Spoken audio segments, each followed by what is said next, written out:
Hey everybody, and welcome back to another episode. I just wanted to give a quick shout out to Haven Cottage Investments. Alright, stick around to the end of the episode if you want to hear more about how awesome they are and what they can do for you. And without further ado, here's the episode.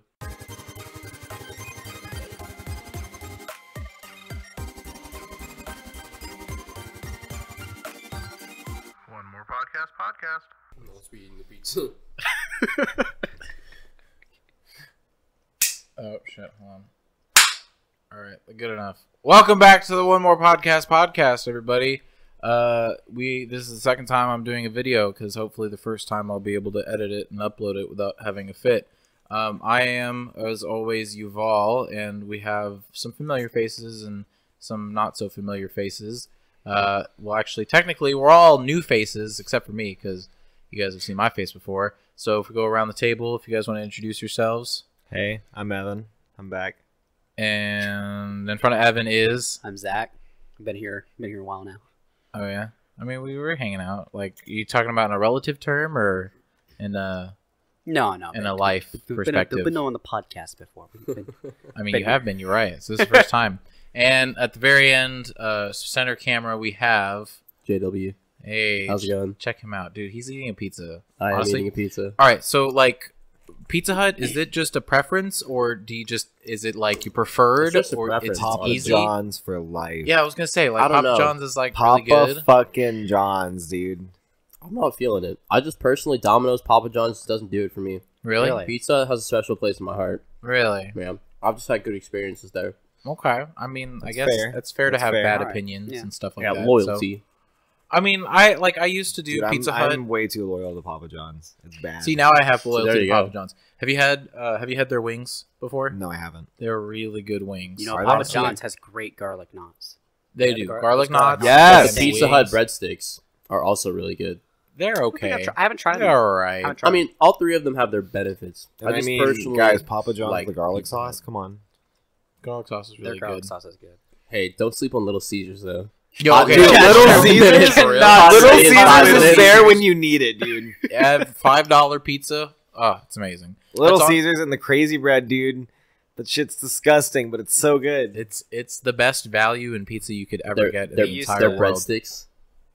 I mean, you Yeah. you call them what you want to call them. They're still food. You can still ingest it and have And some you type might of live, yeah. substance. You might live. Sustenance. I could eat a bar of soap and I could ingest it. And maybe there's some sustenance, but No, honestly, best experience I've had with Papa John's is I saw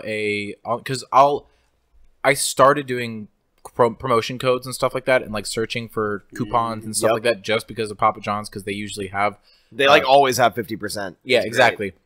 So it was like a 50% off coupon, and I was in class one day, and we had a couple other people who, we have two classes, and then one's like in the afternoon, then one's at night, so we're there the whole time, and we have like an hour and a half break. So normally we'll get lunch and stuff like that. So one day we got the 50% off coupon, and we ordered like, I think 60-something wings, and it was God. so good. Oh my God, it was amazing. Literally, like, the size of that box was just full of wings, and we had like 4 dipping sauces, and we went through Nice. all of it. It was so good. Honestly, like, go to Buffalo That's fucking Wild dope. Wings, whatever, that it is what it is where you want to get your specialty wings, but like Papa John's will always come in clutch. So please sponsor me, Papa John's. That'd be amazing. Please. That'd be literally don't sleep, Little Caesars. I will If you need a sponsor, hit you all up. I will constantly eat pizza on the podcast if you will sponsor me, Little Caesar / Papa John's. That'd be amazing. So, what I wanted to talk about now more seriously was, I don't know if you guys saw, I forget the rapper's name, but there's this video, it was like a music video of I'm Not a Racist. Have you guys, okay, I have JW? no clue. I You saw have no- okay, so No idea. pretty much to sum it up very poorly, the music video is this white guy with a "Make America Great Again" hat on, just like kind of your traditional Trump supporter, or at least the image of a Trump supporter. Okay. And then he's sitting at a table. And then across from him is just like some black guy, just whatever, wearing whatever, sitting and stuff like that. And so the premise is they have the first half. It's like a 7-minute long song or something like that. And so the first half of the song is this white guy essentially spouting his preconceived notions of what the black community is like and why they're complaining and why they shouldn't complain and blah, blah, blah. And kind of this overall, I guess I don't, just an overall idea of what the white people think, quote unquote, white people. And so then the second half is when the black guy comes up and he starts talking and disputing some of the points that the white guy made before. I don't know why it's quotes, but whatever.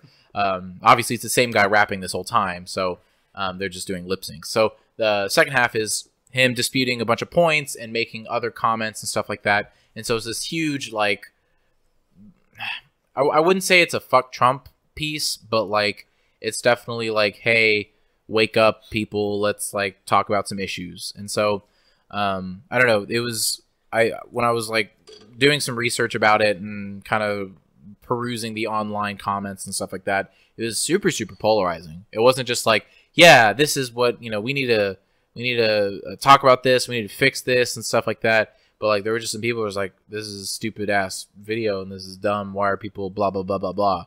So I don't know. JW, what was your experience watching it? Since you're the only one here who have seen it. Sorry. Oh, okay. I think the only person here. Like, all right. No, yeah. I'm just trying to mess with your mind. I think what was it? Whenever I watched it, I thought it was interesting that they were trying to address it. So the whole "I'm not racist" thing is kind of addressing the idea that people are saying that they're not racist, but that there's racist undertones in like certain political sides. I think on both sides, there are like certain things that are going on. I saw a video that was a response to it, and it was somebody. Really? It was somebody, I guess, in a class or in like a town meeting or something like that. But he was amongst a group of people, and he basically said that he hated the video, and he hated it because it didn't promote the right image for the African American community. And his whole idea was the second half of the song. So again, for the people that haven't seen it, the second half of the song is like African American dude rapping back, giving responses, like you said. And so some of the responses were talking about the racism being institutionalized. And I'm just talking about the message that the guy in response to the video was saying. Yep. But he was saying that he thought that made no sense because it was basically saying that that community couldn't do anything, which he thought was bad rhetoric. And he thought that kind of immobilized like the African American community, basically saying, all right, like we can't do anything like because people are being racist. So like we're just not able to act at all. And his idea was that the biggest community that can change that is the African American community. I don't really like support or not support that idea. I'm like pretty neutral on interpreting the video because it's like a rap video. Right. I don't really think it's like a policy stance. But I thought it was an interesting take on the idea. But at the same time, I think the video still points out the idea of institutionalized racism. And then the response is the institutionalized racism is like there in a sense, but it shouldn't be immobilizing to the point where people don't act to defy it. Yeah, that makes sense. Yeah. So like if there are barriers, you can't just be like, well, there's a barrier. Like I'm gonna sit here and just sit here and look at it. Yeah, let's look at the barrier. Yeah, I think the guy was saying that the video's tone was in such a way that it made it seem like the barrier was something that no one should ever try to tackle and that we should just move on from it. I think that the barrier should be tackled. Like we should try to remove the barrier. Sure. But the idea was that if the barrier is there, they should work past the barrier until we eventually get to that point as a society where this like institutionalized notion of racism is gone. That's at least how I'm interpreting the video. So no, that was a very well said. I need a little applaud for you, dude. That was appreciate it. That was really good. Yeah. So then follow up, and I guess anyone can chime in because it's not necessarily about the video specifically, but I mean, given a timeline, do you think it's possible to in a realistic sense within the next 5 to 10 years? Do you think it's possible to tackle that barrier, or do you think it's going to take like years and like decades of significantly longer? You think so? I don't think significantly. Like I think it's very subjective to say significantly. But 5 to 10 is definitely too short of a window. I think we like have mobilized as a generation a better way of handling it, but there are still families that are raising children that are in this mentality, and then those children will still be around for 30, 40, 50 years. And so they, unless they've been, I guess, intervened to change their mindset in raising their next kids, like it becomes really bad. like I'm sure there are families out there that have raised kids that are our age in a very racist household or in a very like discriminatory household or throw slurs around it all the time. Yeah. And those kids have kind of taken a lesser stance where they started rejecting it. And so the dynamic is changing. It's like the funnel's becoming smaller, but there's still sand getting through. And that sand is like the racist mentality. So it's the same thing with like women basically being seen as property, right? Or like African American people having no rights at all, on top of minorities being like heavily disrespected. Yeah. Like that still happens. But I would say that like women being seen as property and whatever else has at least diminished from like a 16th century mentality, right? True. Of them literally having like no say at all. But that's also been a huge societal change. And we're living in like the United States. If the question's about the US, it'll take less time than other countries. Like other countries are just letting women drive, like Saudi Arabia, for instance, right? Yep. And they have these huge hierarchies. China, I think this is a video, and I didn't confirm it. Apologize. But there was a video showing fake that there news was all the time. Yeah, sure. Talk about some fake news.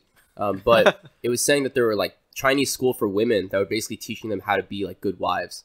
Really? And so like people can be like wives if that's your choice to be like a caretaker for their kids or whatever else. You can also be a career and be a great parent. But if people want to do that, that's fine. But they're basically institutionalizing the idea of like the husband is the person that is going to work and like more or less pursue their dreams in a way. And if you didn't want to have the occupation of being a mother or a wife, like too bad. But in the United States, like there's still big problems, like huge problems. But I would say that that's not as bad as other places. But we still have a huge way to go, like as a country, and then like the world has an even bigger step. Yeah. So No, I don't know, 5 to 10 years, probably not, which is sad. But I think if we have these conversations, like it starts pushing forward, which is good. Well, so I've always been kind of irked about that, having the conversation, because sure we can, and I feel like more recently you go household to household and everyone are having these conversations and this mentality changes. So, and I think, and you know, correct me if I'm wrong, or you know, correct me with more overwhelming proof. I think as a whole, America is not racist. I think there is certain segments of police forces, and I think there's certain segments built within politics that is like institutionalized racism and can definitely fall victim to it. But I think as a whole, going from household to household, you knock on some random person's door, they're not going to tell you to get out because of your skin color. And while I agree with you on that, I think it's our generation and the generation before us. Like, because our parents' generation, at least this is just from my household, but my dad was extremely racist. Really? Oh, extremely. Oh. Extremely. Wow, okay. Like, I asked him one time we were at the store, I was like, I want to get some bagels, and he was like, no, bagels are for Jews, and I just didn't Wow. know. Yeah, I just didn't know what to say Shot at that point, and just kind of went on. Jewish man here. Yeah. Hey, man, thanks for pointing out my religion. I love being pointed out. Anyways. But yeah, like, I think it's mainly the newer generations are the ones that are, the Americans that are not as racist. Yeah, But as a whole, I wouldn't say it's terribly racist. Keep in mind, we're part of that younger generation. We all grew up in schools where we had people of all races, ethnicity, genders. So we come up thinking like, what? There's sexism? There's racism? What? Yeah, exactly. We haven't seen any of that, and not until we get into the real world do we start to go, what? Yeah, what's going on? So like, we may be a little more like confused as to be like, Well, oh yeah, America's not I wouldn't say our racist. generation's immune. So like I said earlier, the children have still been brought up, and a lot of them have still accepted the idea of like, yeah, you know, I'll be racist. I mean, in their mind, they're not thinking, yeah, I want to be racist because it has like a negative connotation. Well, but there's still a fair amount of people in our generation. Yeah, I'm not obviously saying they all are. significantly less, but yeah, But I think a lot of us have grown up for the I most think a part, lot kind more. of in that environment where we kind of aren't like that for the most part, because there's still families that have. I'd say it's that, probably like but- 90% to 10%. yeah, Probably if we were a throwing good out, like 10%. a number guess. Yeah, like, I mean, just as a random guess, just as the generation of millennials, it's probably like 10 to 15%. yeah. So they're like actually racist. And I think it's also important to understand like the definition of what institutional racism would be, because like the notion of America is just like 300 million people, right? Mhm. So it's all just made of individuals. And so like institutional racism could be defined as like racist laws or it could be defined as like black names on resumes not being considered while white names are. Yeah. And that institution is the corporation or something like that. So depends on what your idea of like what institutional racism could be, because it could also be a police force, you know, with racial on profiling the low in meetings being like, hey, if you see someone that looks like this, you know, like this population of people is very, you know, high in crime, and then you're like, what do you mean? It's like, oh, you know what I mean? Right. Like, that could be institutional. Yeah. Well, So- that's how I view it mostly, in terms of because I'll give this one example that I had when I was working a long time ago. Long time ago. It was only like maybe 5 years ago or something. Whenever I started working when I was 16, I was at GameStop, and it was just one night. We were closing up, and we were the guy had to take the cash out and put it in the safe or whatever, blah blah blah, of the registers. And so the group of black kids came in with a bunch of video games. They were sealed, sorry, you know, brand new, and they were wanting to trade it in for cash, and they didn't want any credit. They want whatever. They just wanted cash. And so I was just like, because I was still new, so I didn't know how to like handle the register or do whatever. So I was just watching him, and the guy was just like, and he handled it very smoothly. He was just like, hey, look, just put the cash up, blah blah blah. Can't really do anything for you. Sorry, whatever. And they left. They didn't. There was no fuss or anything like that. But then after, I was just like, okay, well, you didn't yet, so why did you lie? And he's like, well, and he pointed out that, you know, you can't necessarily quote unquote racially profile, but it's late at night, we're almost closed. Kids of the, and he was inferring of the, you know, black kids coming in. Yeah, no, that's what he was inferring, and it was like, you can't, you know, you have to assume that they're hot property or whatever. And so I was just kind of like, oh. Okay. That's messed up. Yeah, I mean, he was my boss. I wasn't going to call him an asshole for it. Up. Right. Exactly. So, it's kind of like that, and I see. I guess I see it, to boil it down more, as just racial profiling, I think. And if you can do your job, quote unquote, better by racially profiling, I think that's where the institutionalized racism comes into play. Yeah, that's true. So, but to get back to the original point that I guess I didn't really connect, was the conversations. So, like, what good do conversations do? Because I think a large majority of people aren't talking to their congressmen, aren't talking to their senators. You know, they're not talking to their mayors and stuff like that. They're just having, you know, a conversation like this where we're all talking and we're all chatting, but that's it. Well, I mean, I think the conversation is a good first step into you personally feeling like you can vote for a particular person.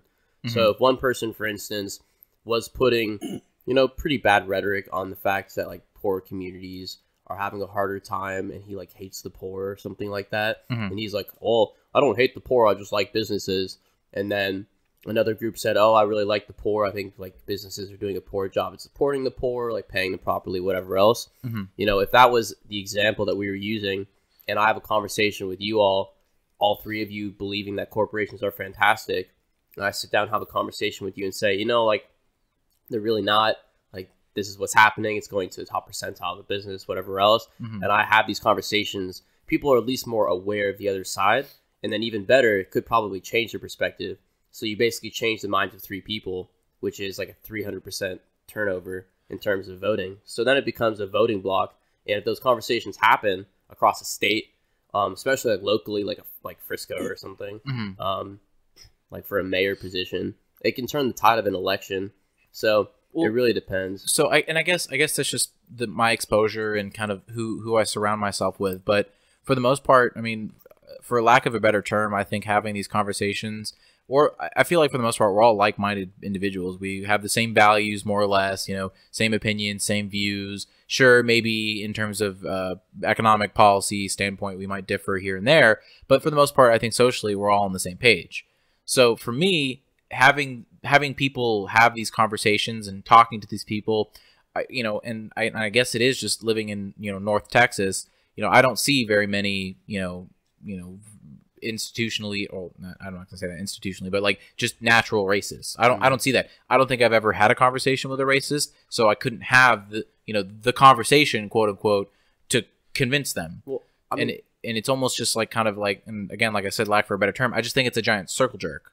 We're all yeah, you're right. You're right about the racism. That you're right. It's yeah, you're right about that. The other generation, and it's yeah. Like, but we all agree on the same thing. So where's that going? Well, I think part of it's confirmation though, because some of those conversations make people realize like, oh, other people think the same way that I do. I mean, Bernie Sanders got like what 30% of the vote or something. First time a socialist party ever got that much. Ever, I guess that's huge. The bigger thing I see is the moments where you say, "Oh, I didn't think about it that way," because I didn't think about it that way can be the difference between you confronting someone that has a different view than you and changing their mind compared to not changing their mind. If, for instance, gun control, right? So I did debate like through high school, and like whenever gun control initially came out, whenever like that topic came out about like the sunset clause, I won't get into it. Some kind of thing, basically having like assault rifles banned or like semi whatever.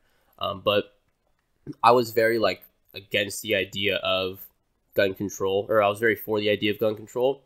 I don't really have like a huge position on it now. I think it just depends on the different issues. But the idea that was brought up in an argument, because we had to argue both sides more or less, was the idea of a stockpile effect. So whenever you put in gun control legislation, the effect on the gun market is there's a boom in that whole time period leading up to when it goes into effect, because everyone's trying to stockpile the weapons.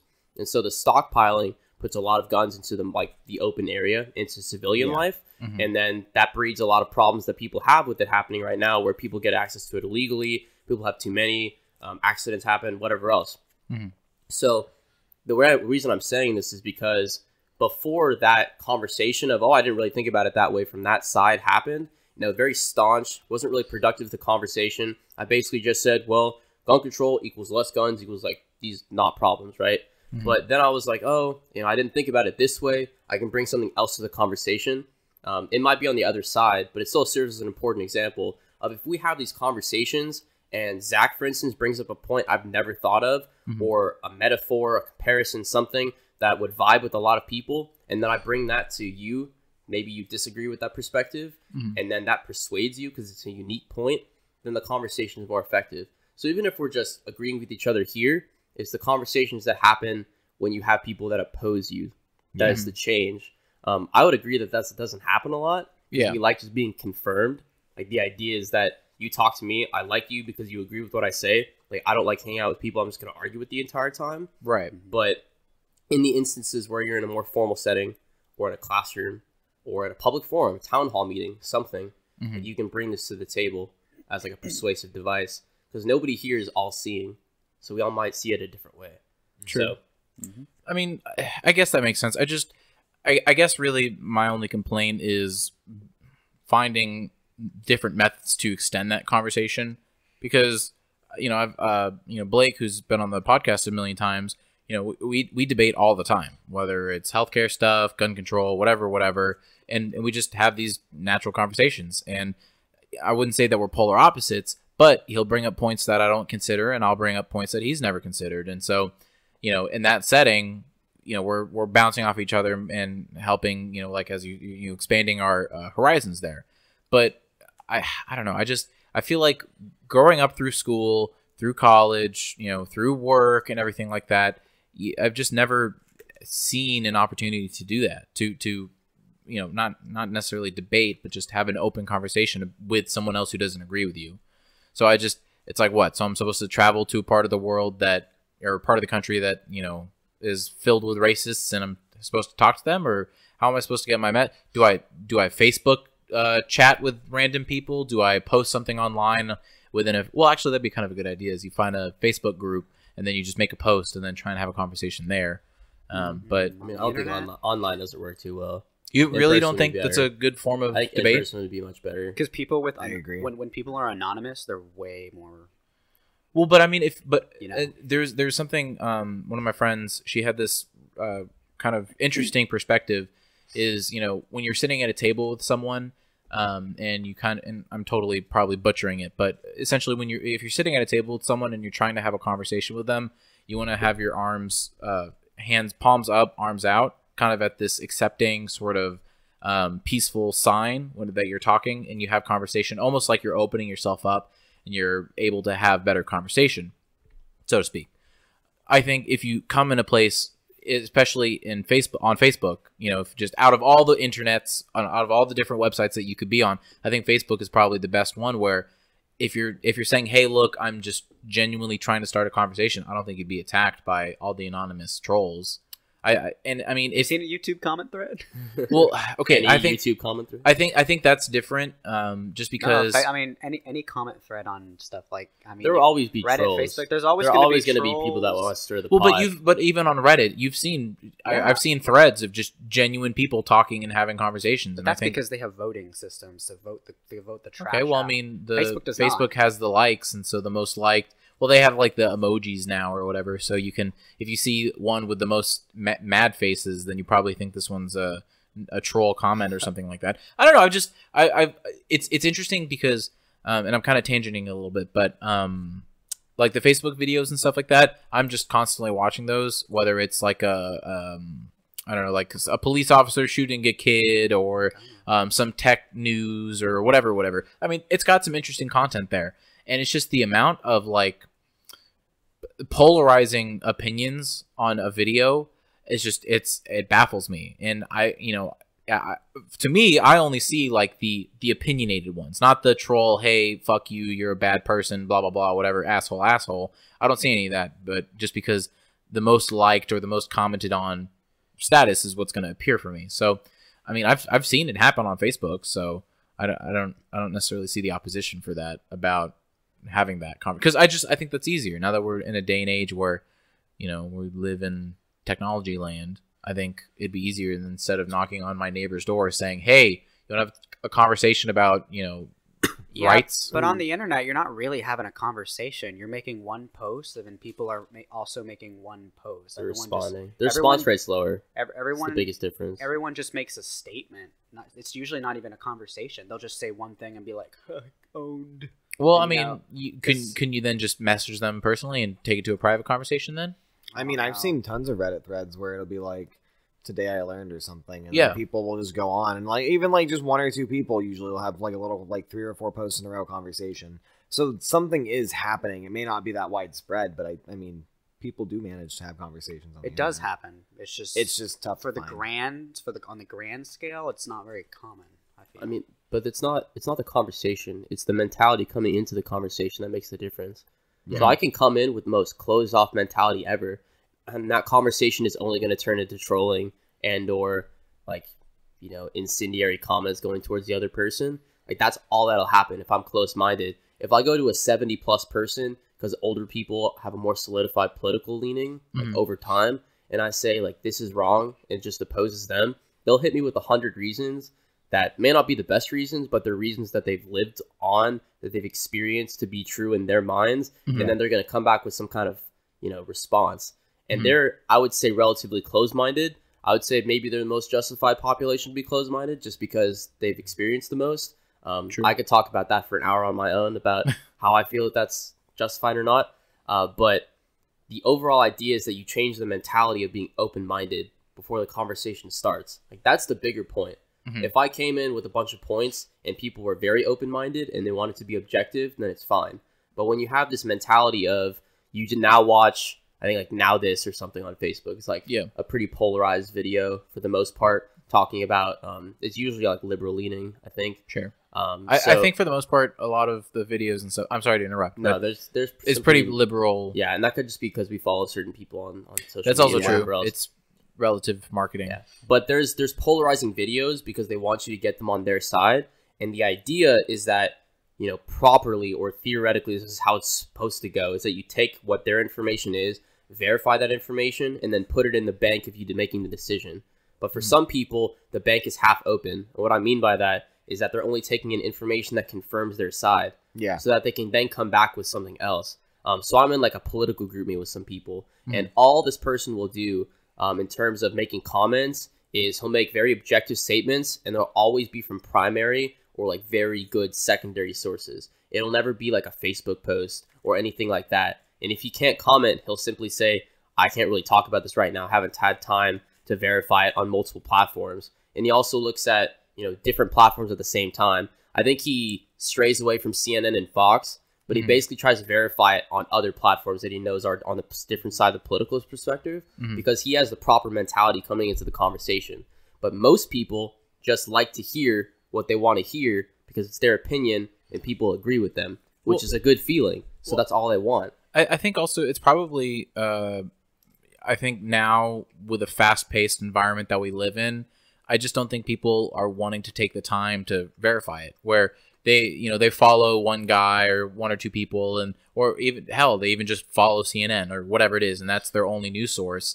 If CNN is right 70% of the time or whatever the percentage is, and that's good enough for them, then they'll just take it on faith. And I think they whatever their view is, sure, they might stray a little bit, but because 24/7 news cycle, new things are coming out, they don't necessarily have enough time. Sure, it's as simple as pulling out your phone or going to your laptop and Googling it or whatever, but I think, I don't know, and Zach, we were having the conversation about it's just getting that rhythm, getting into the habit of doing it, going to the gym, going to brush your teeth at night, whatever it is. But because they haven't built that habit, and in fact they've built a habit of not doing it, I think that also plays. I mean, sure, of course, I don't think it's verifying. I think majority of news sources report the correct news. They're just very different about picking what stories to post, which is what makes the political leaning.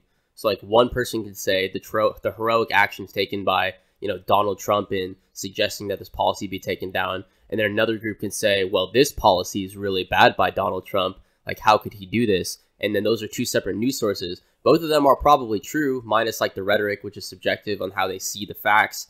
But the idea is that they pick the different stories because of different political leaning. The idea is not that they need to verify the information. I think a lot of information out there, like I just said, is more or less true. It's the idea of taking that information and then immediately thinking, okay, how am I going to look at this from both sides? Like, how does this weigh in? Have I seen how the other people interpret this story or these facts or this perspective? And then what do I personally feel like I need to then support? So it's the idea of changing the mentality of you then just accepting in things that you already support and accepting in things that you don't support just to balance the scales. So then let me ask, what do you think the percentage of people that do that? Do you think it's just not It's enough? low. That's exactly what I'm saying. Yeah. So the idea of going back to what you were talking about with these conversations is the conversation is supposed to happen to spark something that is going to help people better identify with what they want to then support. But the idea is that people already are supporting things that they'll never change their mind on because they just get more and more information to fuel that same mentality. So if I get information from you all or a different perspective or a different fact from having these conversations with like-minded individuals, I can bring it to people that aren't like-minded, and then the only restriction is that they'll be open-minded or not. The open-mindedness is the more important point. The conversations can happen forever, but nobody will listen unless you have open minds. It's true. So how do you think you get to that? Because I find it so, or at least my perception is just so difficult, is if someone is that not even fully closed-minded, but just so entrenched in those ideas, like how do you pull them from that? I mean, or how do you even just get to them where they're separating you with 100 different stories of why I'm right or why I think this is the correct way to view things? How are you supposed to reach out past those 100 stories at least to just put that idea down? So some people are a lost cause.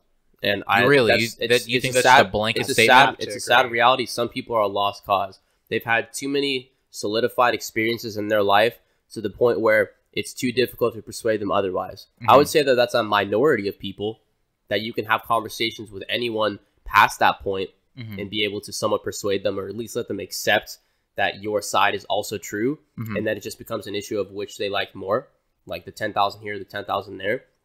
But some people are a lost cause. I think that's not really effective to answering the question. Sure. So like for the remainder of the people, I think it comes down to two things. I think it comes down to one, letting them recognize that, changing your perspective is not changing who you are as a person. A lot of people take it personally, like personally. Yeah. If you try to change the perspective, or they get mad at you. And that's, contributing to, their natural propensity to get mad, how you approach it. If you come up and say, you're stupid, like this is wrong, and then you try to explain it to them, way different than like, hey, I understand your perspective. Like, have you thought of this based off of these facts? Like, there are different ways to approach it. So it's people getting mad and getting personally attacked or feel like they are based off of you trying to persuade them one way or the other, or at least wanting them to listen to you. The other side is just educating people and looking at things objectively. So that's not just necessarily something that is intrinsically there. Like I said, people just love to hear things that they already believe because it's just gratifying, right? But the idea is that if we're educating people to look at things objectively, to not have this, I guess, like fake news mentality or whatever else, or to look at the other side of an issue before making a decision, like have a cost-benefit analysis and how you look at things politically, and I mean anything really in life. If we're teaching people how to do that, then that's, in the ideal world, something that's important. And that comes with parents supporting that in schools, which sometimes isn't the best thing, because parents that hate Muslim people don't want to have their kids being taught like values of the Quran or like the pillars of other religions or something like that. It's that, and then the students wanting to be able to have that, because that's a maturity thing. Like, we're mature enough to be like, you know what, I'll listen to your side. That's fine. But like little kids, younger kids, be like, well, mom said this. Like, I don't know if I'm going to go against mom. Like, Right. Not the ideal thing. So you definitely think it starts. I mean, everything starts as a kid. Like, you can mold anyone into. I mean, it's very vital in kind of like the middle school, high school years, even towards college years, that you instill these values where to be open-minded. You don't think that 30-year-old Joe Blow? No, they can. They can. I just think at a certain point, there's a tipping point of how much you've experienced, how much you've gone through, and how the life like systems work for you, right? And then past that point, like people just don't want to negotiate. Okay. Just how certain people are. Like, this is a very poor example, but if someone has been, I guess, taken advantage of by, white members in their community for 60 plus years, and then their great granddaughter comes home with a white boyfriend, and the guy says, no, like, this is just how my experience with all these white people, like, they're never going to be people I trust. He's not going to trust that boyfriend. She's going to try to persuade her grandfather, like, as much as possible. He's a great guy, he's different, whatever else. But in their minds, intrinsically, is the idea of this person is a group of people that has disenfranchised me as an individual throughout my entire life. And at that point, it's really tough to persuade them otherwise. That example could be applied to like an infinite combination of things. So then do you think it's just at fault with human nature to just have that where it's almost... Sometimes. Defense mechanism. Yeah, and it's so not even to a point where, you're going to get... Again, I don't know how good of an example this is, but if I slap you every time you eat a slice of pizza and, this happens throughout this entire night, well then, the next time you hang around me, aren't you going to, feel like I'm going to slap you or something like that? And it's just...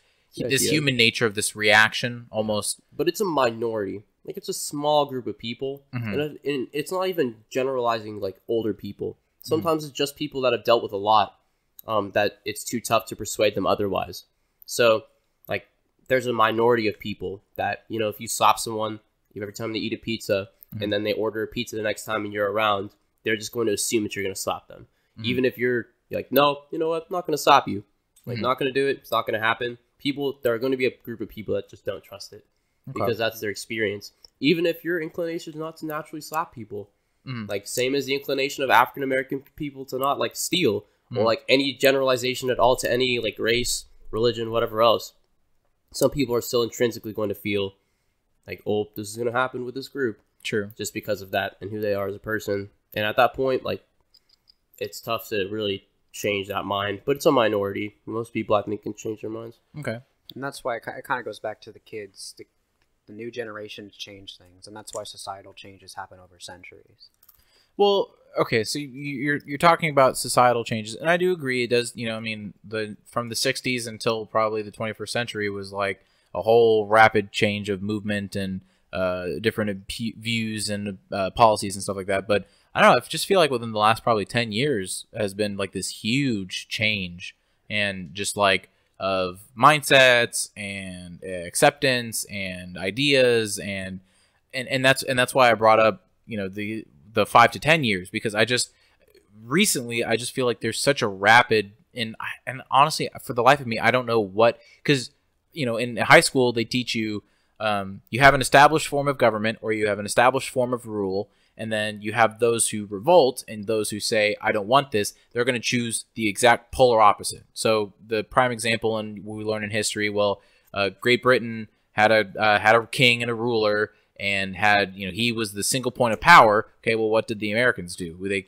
tried to form a complete democracy where not one person has the entire power. So for the life of me, I'm trying to like rationalize this of like, again, the last 10 years of what are we reactionary against? What is this drastic change of giving everybody rights and blah, blah, blah, blah, blah, the mindsets and the PC culture. Cause like I said, 10 years ago, I don't think I've ever heard of the idea of PC. Being PC, and for the life of me, I feel like it seems like such an extreme movement that where is it stemming from? It happened very fast. Yeah. Well, where is that coming from? It's the internet. It's the globalization of the world. Yeah. Because 10 years ago, The conversation's that was just starting. Mm-hmm. But now you can find information. You can talk to people. You have Google Translate. You can do so much more than you could 10 years ago. So it's the real globalization of the world that's causing ideas to be exchanged at a lightning pace. So then is that such an unrealistic standard that you think? No, and again, Sam, he said something that it kind of struck with me. He said that there are always going to be rapists. No matter what you do, there's always going to be rapists. There's always going to be racists. There's always going to be a small minority. So I don't think anyone can definitively say in 50 years there will be no racists in America. I don't think that's ever possible. I think there's always going to be a small, minute percentage. But with this idea of globalization and sure, the telegraph made the world smaller, and then the internet made the world even smaller, and now with all these new pushes and advancements in technologies where I can text you and whatever, and you're across the world and you get it instantly, has shrunk the size so much, and with all this lightning speed of communication spreading, I don't think that it's unrealistic to expect within 5 to 10 years. Who knows what's going to happen in terms of making changes to reduce, like the theoretical example of 10% down to like 1 to 2%. That's true, but you also strengthen that 1%. So You the think idea is that if you have this, global network of people where you can mobilize a group, like you texted all of us, hey, podcast tonight, come through so we could talk about these things. You could have the same conversations happening with the KKK group or with other racial groups. Well, I guess that is decide to collect Charlottesville, together. And basically say, hey, like we're going to protect this ideology. We connected over the internet. Like we were able to do this much easier than 50 years ago when we couldn't connect that way. We can now strengthen that particular group. Which makes them a bastion. Yeah. Which makes it very hard. So the idea would be that the percentage is probably going to lessen because less people would participate in that bastioning and that strengthening of that movement. Mm-hmm. But there are still going to be people that can then connect to that movement much easier because of how globalized we are. Mm-hmm. So I think that it'll reduce, like you're saying, from like 10% we suggested earlier, like the random number down to a lower percentage. Mm-hmm. But that lower percentage is going to become more, I think, not necessarily hostile, but definitely more adamant about how they feel. And they'll be able to connect a lot quicker with each other. Eventually, those connections could, start going down because people decide to leave and decide to join the majority of society. And ideological pressure. And I feel like that's also, and you touched on it, for a moment about just educating. And I think with this, massive, everyone here's got a smartphone, and just at our fingertips has a massive library of just literally anything. Mm-hmm. And I think, with the Facebook posts, with the Reddit posts, with the internet people going on TV and stuff like that, and just this whole, again, globalization of knowledge, I think, sure, the racists will get more racist or whatever you want to say, but I think you'll see more of them leave than more of them be more racist, because I would say it goes in steps, mm-hmm. right? So we start off with the percentage we have now. Okay. And then it lessens in the percentage. Mm-hmm. The remaining amount becomes stronger. Okay. Then after that remaining amount lessens. And then maybe it doesn't become stronger. Maybe it stays the same depending on technology, how connections work, whatever else. Mm-hmm. That percentage lessens and lessens. So I think the percentage is going to lessen. I don't think there's going to become like an impenetrable 1% of racists in the world, right? That make like a league of racism or something. A league. Yeah.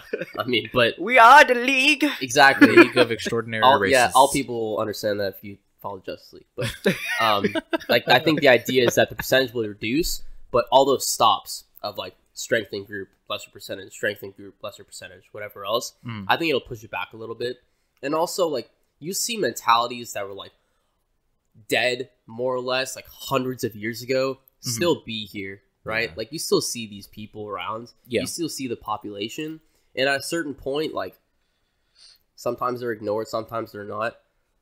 If, for instance, like institutional racism was interpreted as being gone, right? You know, what would be the amount of care that we put into racial groups at that point, right? So, like, what would happen? Because they're not affecting my life. Do I still want them gone because they're a bad mentality? I mean, of course. Right. But will as many people act against it?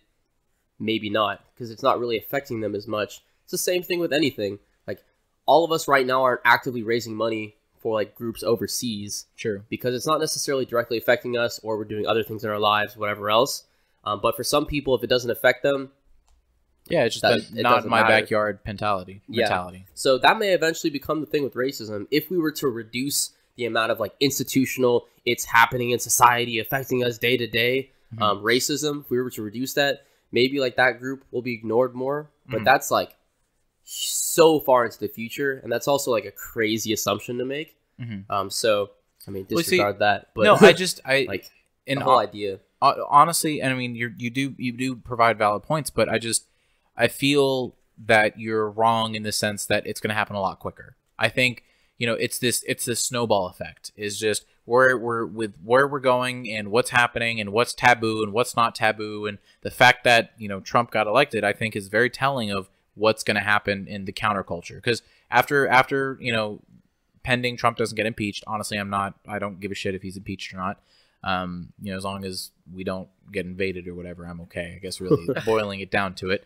But so the election after Trump, do you think will be the most counterculture, you know, very extremist, like, election we would ever have? Because, you know, it's a wake-up call for a lot of people saying, oh, whatever, I don't vote, you know, I'm gonna keep the presidents, blah blah blah blah blah, you know. Yeah, that's a good point. Bush, Obama, okay, great. Oh, whoa, Trump? Why? What's going on here? And I think moving forward, again, it's just this huge snowball effect where we're rolling down this hill, and it's only gaining momentum and it's only gaining size. So I don't know, and I do see the validity in it taking a long time, because, again, you know, from the 50s all the way till now, you know, it took so much to do so much in terms of activism and, you know, for lack of a better term, political correctness. But I think now we're just kind of on this path that, again, I think 5 to 10 years is definitely a valid timeline. Right. And I mean that's just a guess. Yeah, like, no, yeah. And I don't know. I guess it's just my faith/belief, or what I hold true to my values. I'm not saying it's not going to happen. No, I'm not saying it's not reasonable. No, I think right. 5 to 10 years is like a random. No, and I know, and I mean, it's like, what was it? Something about, like, the people who are going to live to 1,000 are already born, or something like that. I think there's some the idea. Yeah, something like that. So, yeah, it was definitely all you. I don't know, but to kind of tangent off of it, I've always been curious on different, and I forget if we've already talked about it or not, but I don't think I've talked about it with you guys. I've always been curious about how you guys handle, like, not a conversation, not a open forum, not a debate, but how do you handle just a flat out racist, like a neo-Nazi, someone you find at Charlottesville. If he comes up to you and he starts bothering you, or let's say there's a rally at Frisco Square or something like that, and it's a bunch of Nazis, how do you handle that? What do you do? I think it's really difficult to have a crowd of people when you're talking to one person, because they literally have 50 cheerleaders of racism around them. I'm assuming that, like, all of them are racist. Like, well, right, and I'm saying, so avoid. Let's say you can't have just a sit down and conversation. How do you just let it happen, or do you? I think it's asking them why, right? So, like, asking them why they feel this way. You know, what in their life has pushed them towards this? Who has told them this? You know, what support do they have for this? And then tread the line very carefully of them starting to get mad because they're not able to answer your questions. Well, so you're saying a crowd of people. So for simplifying it, Charlottesville happens in Texas. Okay, so some in Dallas or something. Good luck. What for sake of argument, it happens, and so you have this whole mob. Let's say 200 to 300 people. Okay, well, I mean, what do you do? I mean, do you get the police involved? Do you combat police brutality to stop this? Because, you know, if they're getting violent, if they're getting rowdy. At the Charlottesville thing, I'm getting the fuck out. Well, okay, so then I'm just saying in general, how would you handle that situation? Because, you know, in Charlottesville, you had the protesters and then you had the anti-protesters, and it just kept conflict, fighting. Well, I mean, that's not necessarily the best way to handle it, so I'm just curious. Violence is like the way to go. If they become violent, then they're like a violent agent. So like the proper authorities would deal with them. Mm-hmm. Like if I start getting beaten up by them Mm-hmm. because I'm there speaking my mind, it then becomes like a difference between freedom of speech to assault. Okay. Like very black and white in that way, right? So I think like the violent example is like, yeah, we just call the police, or like the police would probably already be there, Mm-hmm. so they'll probably stop it. With like non-violent groups, if I had like Westboro Baptist Church, for instance, Okay. like 20 of them outside petitioning like somebody's funeral, something like that, Sure. and I Okay. disagreed, I think it becomes an instance of you having to ask, you know, what has pushed them to feel this way, and then you start poking, and you make sure that you don't poke too much. It's like wake the bear, and by that I mean to the point where you're getting them angry, and then they shut off the dialogue. Mm-hmm. So if I say, hey, you know, why do you feel this way? Oh, it's because of the testament that we follow. He's like, yo, what does the testament say? Mm-hmm. Like, this is what the testament says. Like, and you interpret it in this way. Yes. Like, why? Like, oh, this is so-and-so's will. It's like, why? Whatever else. Mm-hmm. And so I think the why questions at least open up the conversation. Mm-hmm. And, you know, surprisingly, especially a few examples, and again, like, we'll look at the social media examples of videos online of people having these conversations where someone will go up to like a neo-Nazi, have a conversation, and it'll be like a pretty calm conversation. They'll be like, all right, this is how I feel and whatever else. I'm like, okay. And they'll kind of get a little bit of dialogue going without getting mad. And it's just perpetuating those conversations, trying to understand why certain things are happening, and then picking at that why until someone either changes their mind or doesn't become violent. The only reason why I brought up that example was just because I know some people who don't even give, they'll say the response would be, don't give them a voice, just immediately shut it down, you know, get whatever force to just silence them and just completely silence them. And so I've always, and because I have the mindset where very similar to yours is, you know, let them speak, and the more they speak, the more flaws you find in their argument, or the more likely they're going to trip over, fall into a hole, because if you truly believe that their viewpoint is wrong, well, they're going to trip over themselves, and you just have to let them talk. But again, the opposite side, and like I said, there are some people that just say, well, don't even let them talk. Just why let them perpetuate any kind of idea that would, you know, potentially fall upon the ears of the youth. So I was just curious if you guys think, you know, just totally shut down immediately as soon as there's some kind of protest. Well, this is kill it. That's where we kind of go into something that's like, is this a social thing or a government thing? Because a government may have the interest of keeping a certain kind of ideology, and in that case, they may choose to suppress something because that is incredibly effective. Mm-hmm. If you suppress a neo-Nazi ideology, for example, Mm-hmm. and then just pretend that there's some placeholder ideology that other people follow, then suppressing them is a very easy way of slowly, over a long period of time, making them less and less and smaller percent. Right. So I mean, do you think that would be an effective tool to handle the, so to speak, racists? Yeah, I mean, that's going to work. I mean, it will work. I have a counterpoint. Isn't this a free speech issue at this point? Yeah. Well, you see, not that I'm on the other side. No. This is where it's- I play devil's advocate to that all the time. Is sure it's hate, sure it's, you know, but if they're protesting, go forth and do what you want and let the public, you know, see you as you truly are, as a monster.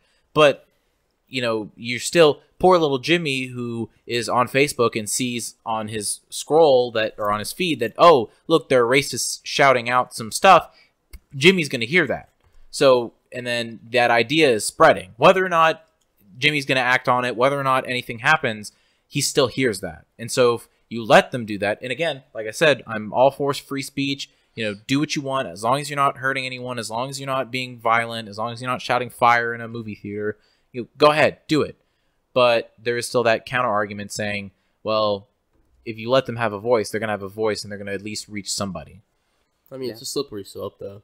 Mm-hmm. Because whoever, it's like the idea of the victors writing history, them picking it. You know, the people that control, you know, oh, well, don't let them say that. Like, that's violent, or like that, you know, perpetuates bad things. You know, what happens if someone gets elected in that decides, hey, you know, I don't really like when feminists come and talk. Like, I think that's bad rhetoric for the kids to hear. Mm-hmm. And then that whole group gets taken down completely.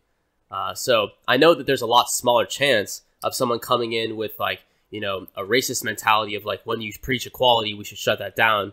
But it's still a very slippery slope of people being able to subjectively choose what they want to hear and then going from there. And it may not even be a contentious thing. It may be a thing of like tax raises versus tax cuts. And someone thinks that perpetuating the idea of tax raises is bad, so let's cut off that speech entirely. True. I don't want little Jimmy to know that, you know, this is something that they should do or not do.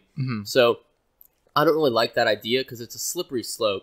So it may temporarily solve this small issue, but that's also our opinion of that being a bad issue. And I would say the majority of people agree that like Charleston, bad time. Like we don't support that kind of thing at all. But what happens when there's a blurred line of like, maybe some people do support this or not support it, like the spending thing I was just talking about.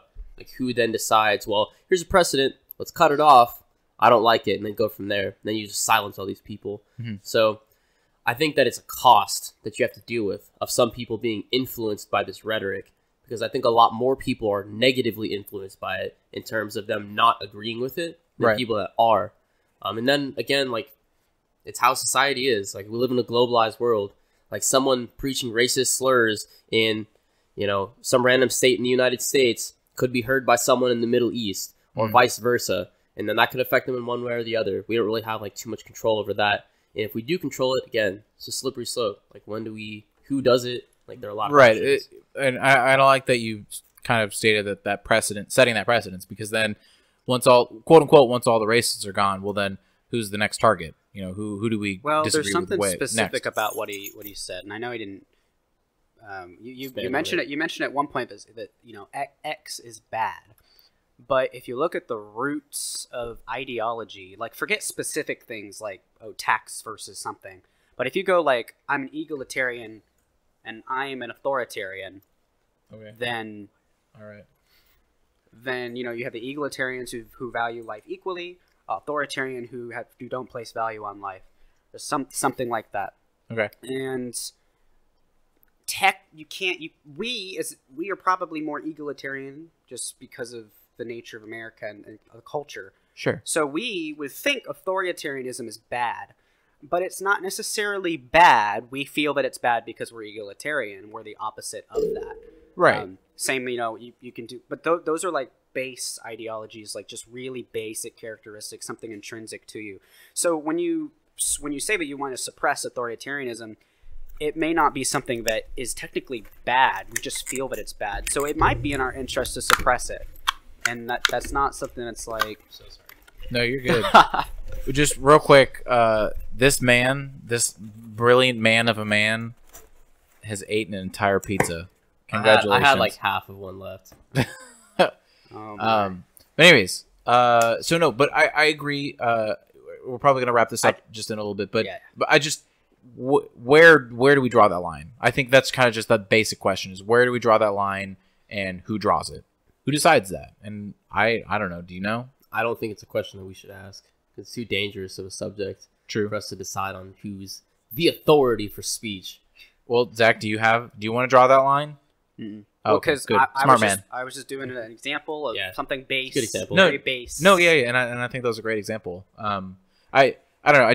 It frustrates me that it's kind of like you see what the problem is, and we're all exposed to the harshness of what can happen. Sure, whether or not it's indirectly or directly, but we can't necessarily do anything about it other than contact your government. It's not doing anything about it. It's just that it's somewhat difficult to do something about it, to have those conversations, to know properly how to persuade those people, to know how to go about it with certain people that are more devout in their beliefs and their, you know, different views on certain things. It becomes hard. I don't think it's impossible, because I think if it's impossible, then we'll just keep with the same 10% for the rest of the world. But it's a combination of making sure that all of the different funnels that we give kids information are, you know, something that we as a society condone. Like not being racist or whatever else. And then making sure that on the other side, people know to be open-minded so that we can have these conversations and that people can really take it into their own account of what they want to vote for. Like, my ideal world is the world of, you know, people disagree on certain things, and that's why we have a democracy, but everybody disagrees after they've thrown everything through their own filtration system on both sides. Mm-hmm. Like, if I personally feel, based off of my experiences, that certain sides are just something that I support more, after looking at the other side, like, I weigh both options, that's fine. But right now, the scale for so many people is literally just all the weight on one side. And then the other side's weight up here. And they don't want to add anything on this side because it doesn't feel good for people to disagree with you or for you to have that kind of opinion. So, you know, that's a difficult conversation to have. But I don't think it's like something that we can't do anything about it. I know that's not what you meant by it.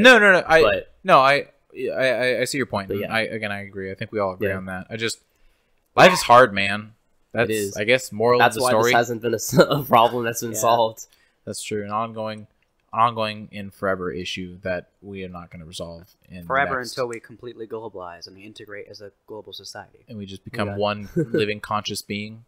Just dissolve all borders. Make one. We The are Galactic the boy. Alliance. Yeah. Hey, man, if we could all just be a conscience of the United States, that'd be pretty cool. Oh my god, the United Conscience. The United Conscience. of Goodness. the new Earth or something. That'd be pretty cool. Dude, that'd be sick. If we're a hive mind, I'm keeping that thought right here so that when that happens, you know, No, they're I don't know about You hive do it- mind. you I do don't it feel first. like I'd be too cool with the hive mind. I would want to be the one guy that's not part of the hive mind, so that I never have to remind anyone of something that happened. There you go. You could just pick up conversations with any person, and it'd be the same guy. You'd be like talking to one person, except it would just be like 2 million of the same person, and they all look different, so it keeps you on the edge. You're like, Keeps you on the he's like, oh wow, like Marcus, you had a beard yesterday, and now you're like a 5'4" woman. Like, interesting. Like, cool, Wow. cool, yeah. Wow. So, on that note, that is the end of our podcast. Probably should have ended it earlier on a better note when we had more legitimate things to say. Hate on Marcus, Don't you the hate on hive hive mind minds? individual. Yeah, right, you're United right. My bad. Consciousness of the new Earth. My bad. Excuse my you. bad. Anyways, that is the Hive end mind. of the One More podcast. I appreciate everyone sticking it out to the end, and I appreciate you guys coming and talking and speaking your mind. And oh, hey, welcome back, Evan. How you doing? Hey, what's up? That's doing all right. Anyways, that is the end. I don't know. Like it, subscribe. I don't. The things that I'll be abnormal. Support the channel. Yeah, support the channel. Do whatever you kids do. Comments. Don't leave hate. I mean, if you want to leave hate, that's fine. That's just more. Speak your mind, free speech. Put on your MySpace, There you go. You know, do it is what it on is. your So, MySpace. but yeah, Tumblr accounts. All our appreciate faces it. on the Tumblr And accounts. everyone have a fantastic night or day or whenever you're listening to it. Bye-bye. Thanks. See ya. All right, and welcome to the end part of the show. If you stuck around till the end, props to you. I appreciate you. I love you. Now, I get to talk your ear off about Haven Cottage Investments. All right, these people. Okay. Ooh, do I have something to say about these people? They are smart. They are intuitive. They are intelligent. Smart and intelligent, pretty much the same thing, but that is okay. All right. These people know everything there needs to know about investments in property, in renting, in leasing, in leasing, whatever that means. Anything about property for apartments or homes or just your place to stay. They are the financial advisors, okay? Give them a call, give them an email. You know, they're not going to bite. They're just going to talk to you. They're going to ask you some questions, all right? Sabrina Parker, she is a great Texas real estate agent lady person, all right? She is the one to contact, okay? Give her a call. Give her an email, all right? You mentioned the podcast, you get half off your commission rate, okay? That is a great deal, all right? You don't want to let this slip through your fingers, okay? If you're just thinking about moving, if you're just thinking about renting, just give her a call. Give her an email, all right? Learn some information, all right? Learn yourself. Be better. Be a better person. Be more wise. Be better situated for investing, okay? This is your future, and this is important. So why not start off with a great person to talk to / email / whatever communication form you want to email. Whatever. I don't know. All right. Yeah, that's about it. I hope you guys have a fantastic night, day, or whenever you're listening.